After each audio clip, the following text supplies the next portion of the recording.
the newest chapter in The Young and the Restless next to week September 22nd to October 3rd, 2025, unfolds against a backdrop of fractured alliances, crumbling trust, and an uneasy silence that often precedes a storm. Though the surface in Genoa City may appear calm, beneath the polished glass towers and sprawling estates lies a network of grudges, betrayals, and ambitions that refuse to rest. The week begins with the inevitable fallout of Billy Abbott's betrayal, a wound that cuts deeper than most anticipated. And Sally Spectra stands as both the messenger and the victim of a reality she cannot deny. Once she shares the devastating news with Audra Charles that the projects they anchored their hopes on no longer exist, that the professional stability they clung to has evaporated. That conversation is less about the words themselves and more about the silence between them. For Sally, the sting of being played by Billy mixes with a gnawing fear about her next move, while for Audra, the loss of power feels like a slap she refuses to acknowledge publicly. Their partnership has always been one built on tenuous trust, fragile as glass, and now the shards are beginning to show. The irony, of course, is that this shared devastation could either bind them together in a ruthless alliance forged by necessity or drive them apart in yet another round of blame, finger-pointing, and power plays. Genoa City thrives on these crossroads, where women like Sally and Audra must decide whether to weaponize their pain or allow themselves to be defeated by it. Billy, meanwhile, continues to cast a long shadow over the wreckage he leaves behind. His choices are never made without layers of selfishness, guilt, and justification, and though he has betrayed Sally, the consequences ripple far beyond her personal anguish. His betrayal sets into motion a domino effect, the destabilization of business ventures, the shaking of trust within families, and the return of old suspicions that perhaps Billy Abbott will always be his own worst enemy. It is in this vacuum of opportunity that new players may rise, for Genoa City is merciless when it comes to replacing fallen kings and queens. And in this vacuum, Sally and Audra may discover that their survival depends on each other more than they are willing to admit. One idea whispered in the dark could shift the landscape, but so too could the decision to turn away and start again. While Sally and Audra weigh their uncertain futures, another subplot simmers with equal intensity. Claire Newman, whose bloodline ties her to one of the most powerful families in the city, has never been a passive figure in this game. She has her eyes set on Holden Novak, a man whose charm belies an agenda not yet fully understood. Though he wears the title of friend with disarming ease, his invitation to Claire to join him in Los Angeles signals an escalation. This is no casual offer of companionship. It is a lure, a test, and perhaps a promise of something larger. Claire, sharp and restless, knows that Holden's world is not without risks, yet the lure of stepping beyond Genoa City's confines, of carving out her own narrative away from Victor's looming shadow, tempts her. Whether this invitation leads to empowerment or entrapment is a question that only time and Holden's true intentions will answer. The mention of Holden sends ripples across other storylines as well, for wherever Claire goes, eyes follow. Kyle Abbott, though entangled in his own disasters, seems almost cursed to repeat his mistakes. His restless ambition, his inability to see traps until he is neck-deep in them, and his compulsion to seek validation in all the wrong places make him a perpetual source of drama. As whispers circulate about Claire and Holden, Kyle's unease grows. That metaphorical twitch of his eye becomes a symbol of dread, the anticipation of yet another blunder. His mistakes are never isolated. They have a way of toppling alliances, alienating family, and dragging the Abbott name into chaos. And once again, Genoa City waits, half in exasperation and half in amusement, for Kyle's next misstep to shatter what little stability remains. Hovering above all these intersecting dramas is Victor Newman, the patriarch whose name alone commands both fear and respect. For Victor, power is not merely something to be held, it is something to be demonstrated, reinforced, and expanded upon. His current focus is Kane Ashby, a man clinging desperately to his reputation, his independence, and most importantly, the fight to retain custody of his children.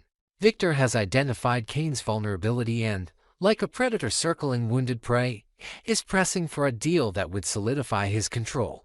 Victor's tactics are not subtlety, never are. He bullies, coerces, and manipulates with the confidence of a man who has outplayed every opponent across decades. For Kane, Resisting this deal is both a moral imperative and a matter of survival, but his options are limited. Every path forward seems to end with Victor's influence looming over him. Yet Kane is not without resourcefulness, and whispers of his intent to turn toward artificial intelligence as a tool of leverage add a modern twist to this generational battle. The idea of Kane harnessing technology, data, and innovation to outmaneuver Victor's brute force represents a fascinating collision of old-world power and new-world strategy. Should he succeed, it could mark a rare moment where Victor Newman finds himself blindsided by a method he did not anticipate. The thematic core of This Week in the Young and the Restless lies in the duality of destruction and reinvention.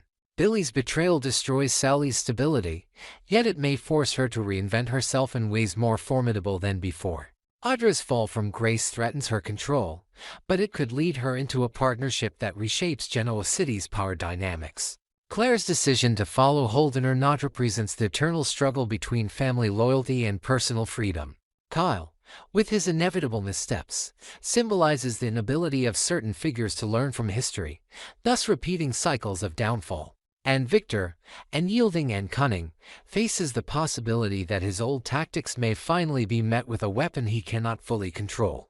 As these threads intertwine, Genoa City braces itself for another week where the personal is political, where betrayal is currency, and where even the strongest alliances can fracture with the smallest nudge. The past clings tightly to each character, reminding them of old mistakes, while the future looms uncertain, shaped by choices they are not yet ready to make.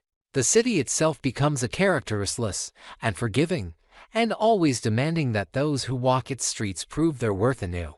What makes this particular arc compelling is the sense of inevitability. We know that Billy's betrayal will not be the last.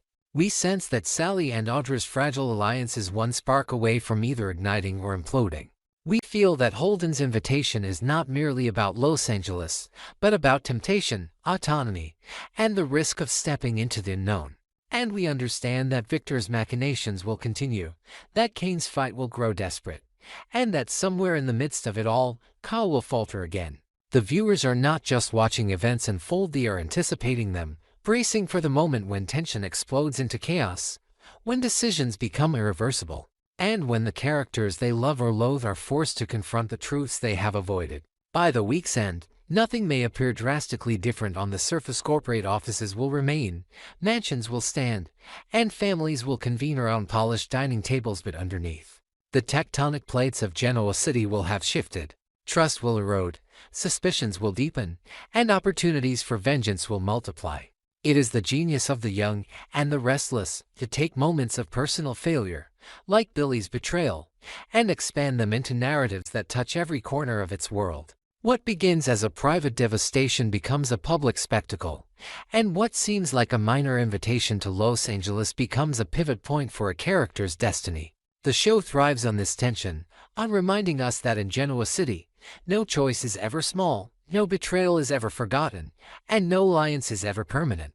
In Genoa City, nothing ever comes easy, and for Sally and Audra, that has become more than just a truth, it has become their entire reality. These two women have fought their way through a world dominated by betrayals, backroom deals, and manipulative alliances, and though they have emerged as survivors, the scars they carry are far from healed. The most recent developments leave them in a precarious state. Sally, a woman who has clawed for every inch of respect and recognition, finds herself once again staring at uncertainty, while Audra, whose calculated moves and sharp instincts have carried her this far, is beginning to see the edge of her game fraying. When news spreads that their projects, their footing, and their professional promises have collapsed, it is no surprise that whispers emerge about whether either woman has the strength or even the desire to rebuild together.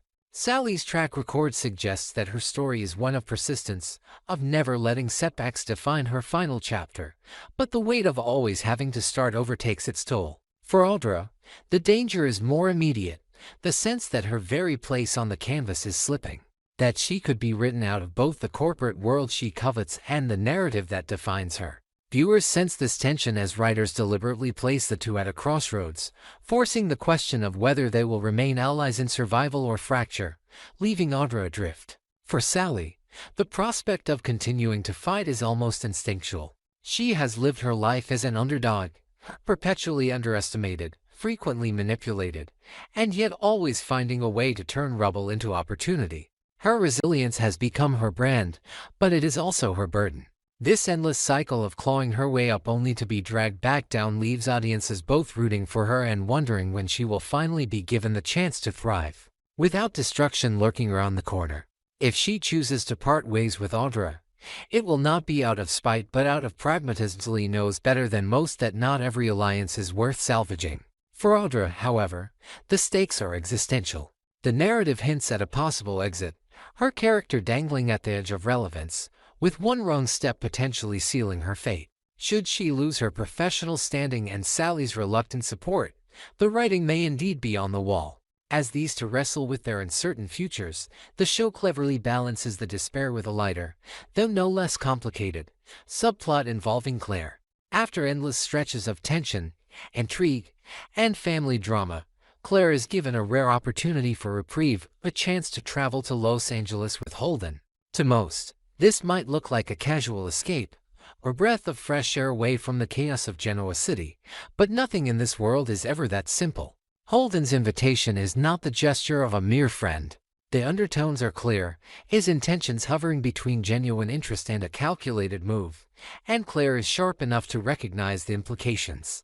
Accepting his offer means opening herself up to questions say about her loyalty, her desires, and her independence. Rejecting it would keep her tethered to the city that has both protected and suffocated her. For Claire, it is not just about the trip. It is about redefining her place in a narrative dominated by her family name. The real twist, however, lies in how this affects Kyle Abbott. Kyle, who has been a magnet for missteps and poor decisions, will inevitably feel rattled by Claire's potential departure with Holden. His history of insecurity and his pattern of getting tangled in messy relationships leave him ill-equipped to process the idea of Claire choosing someone else's company.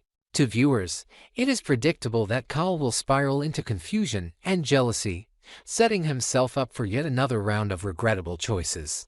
This storyline does more than complicate Claire's journey. It reinforces Kyle's tragic flaw, his inability to navigate relationships without sabotaging himself. In Genoa City, mistakes never happen in isolation, and Kyle's reactions are sure to ripple outward, pulling others into his chaos. Meanwhile, in the realm where power and manipulation reign supreme, Victor Newman continues his relentless pursuit of dominance. His latest target, Kane Ashby, finds himself at the receiving end of Victor's signature brand of intimidation. Kane, however, is not the same man he once was. Stripped of certain securities yet still determined to retain his dignity and his custody rights, Kane refuses to be cowed. His response to Victor's bullying is not to retreat but to innovate, to seek a new weapon in the form of artificial intelligence. The concept of Kane using AI to outmaneuver Victor Newman is not only bold but symbolist. It represents the clash between old guard power plays and modern ingenuity. For Victor, whose empire has always thrived on personal intimidation, loyalty bought with fear, and an unshakable confidence that no one can match him, the idea that Kane could use something intangible, something Victor cannot physically crush, poses an unexpected challenge.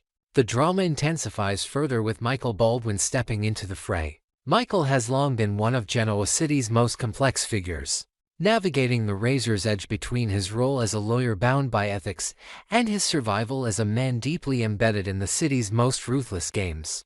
His involvement here is nothing short of explosive. Michael knows details that could shift the balance, information that Victor is not supposed to have, and the very act of sharing such knowledge risks his license, his reputation, and his future.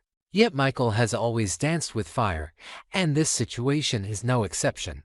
The narrative teases that he will manage to thread the needle, offering Victor just enough to keep himself useful while avoiding the catastrophic fallout of breaching attorney-client privilege.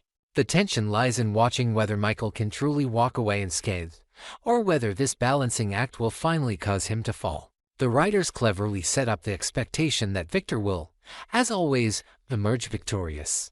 After all, it has become almost a rule of Genoa City storytelling: human enterprises does not fall, Victor does not crumble, and his enemies rarely walk away without scars. Kane may believe he has the upper hand with AI, but history suggests that Victor's combination of ruthlessness, foresight, and sheer force of will is too powerful to overcome. Michael's maneuvering, too, hints that while he may preserve his license and his position, his actions ultimately fortify Victor's stronghold rather than weaken it.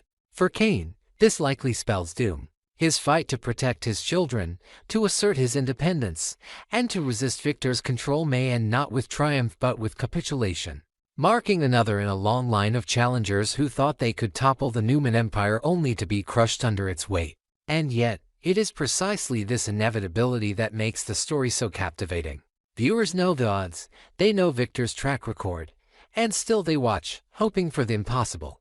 The thrill lies in the small chances, the brief moments when someone like Kane dares to believe he can outwit the master, the fleeting hope that maybe this time will be different. It is this interplay between predictability and possibility that keeps Genoa City alive, where every character is one decision away from greatness or ruin. As the week closes, the threads intertwine into a tapestry of struggle, resilience, and manipulation.